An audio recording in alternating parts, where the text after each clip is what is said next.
எல்லாருக்கும். இப்போ வந்து பார்த்திங்கன்னா நம்ம பனானா பேன்கேக் தான் பண்ண போகிறோம். அதுக்காக நான் சின்ன சைஸ் வாழைப்பழம் வந்து நல்லா பழுத்த பழமாக 2 எடுத்திருக்கேன். பெரிய வாழைப்பழமாக இருந்தால் நீங்கள் ஒரு வாழைப்பழம் மட்டும் எடுத்துக்கோங்க. வாங்க எப்படி செய்கிறதுன்னு பார்க்கலாம். கட் பண்ணி எடுத்துக்கலாம். கட் பண்ணியாச்சு. 1 டம்ளர் பாலை காய வச்சு எடுத்துக்க போகிறேன். காஞ்சிருச்சு. இப்போ ஆறட்டும். நான் வந்துட்டு 250 ml மெஷரிங் கப்பில் 1 கப் கோதுமை மாவு எடுத்திருக்கேன். கூடவே ஒரு முட்டை. எல்லாத்தையுமே ஒரு பவுலில் போட்டு விஸ்கால தான் மிக்ஸ் பண்ணிக்கிட்டே இருக்கணும். ஆனால் அப்படி பண்ணிகிட்டே இருந்தால் ரொம்ப கை வலிக்கும். அதனால் நம்ம மிக்சர் ஜாரில் போட்டு எடுத்துக்கலாம். மிக்சர் ஜாரில் எப்படி போடணுன்னு சொல்கிறேன். ஃபர்ஸ்ட்டு வாழைப்பழம் போட்டு அதை தனியாக அரைச்சி எடுத்துக்கலாம்.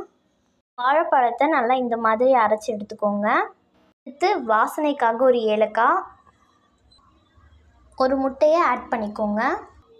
முட்டையோட கொஞ்சம் மாவு மட்டும் சேர்த்துக்கலாம். இப்போ 1 கப்பில் நான் இந்தளவு இப்போ சேர்த்துருக்கேன். மீதி இருக்கட்டும். இதை ஃபஸ்ட்டு நம்ம அரைக்கலாம். இப்போ இந்தளவு இருக்குது. ஸ்மெல் இப்போவே நல்லா வருது. அது கூட நான் இந்த அளவு சோடா உப்பு சேர்க்குறேன். அது கூடவே தேவையான அளவு சர்க்கரை, இந்த அளவு உப்பு, மீதி இருக்க கோதுமை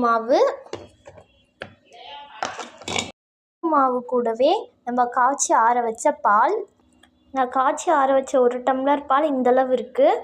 ஃபஸ்ட்டு நம்ம கொஞ்சம் ஊற்றலாம். கொஞ்சம் ஊற்றிருக்கேன், பத்தலை. அதனால நான் எல்லா பாலையும் ஊற்றிடுறேன்.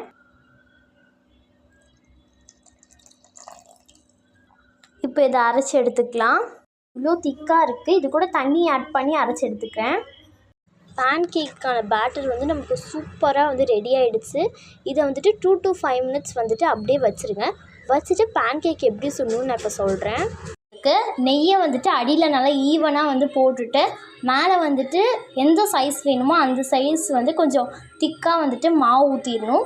ஊற்றிட்டு அந்த சைடு வந்துட்டு லிட் போட்டு மூடி 1 minute அந்த சைடும் 1 minute இந்த சைடும் வேக வச்சு எடுத்தால் சூப்பரான பேன்கேக் வந்து ரெடி ஆகிடும். நம்மளோட பேன்கேக்லாம் ரெடி ஆகிடுச்சு. நான் போட்ட மாவுக்கு வந்துட்டு 10லேருந்து 12 பேன்கேக் வரைக்கும் சுடலாம். இப்போ வந்துட்டு பேன்கேக் வந்து சூப்பராக ரெடி ஆகிடுச்சு. உங்களுக்கு தேவைப்பட்டால் நீங்கள் ஹனி சேர்த்துக்கலாம். நான் கொஞ்சம் ஹெல்த்தியாக இருக்கட்டும்னு சொல்லிட்டு டேட் சிரப் வந்து ஆட் பண்ண போகிறேன். இந்த ரெசிபி உங்களுக்கு பிடிச்சிருந்தா ட்ரை பண்ணி பாருங்கள். பாய்.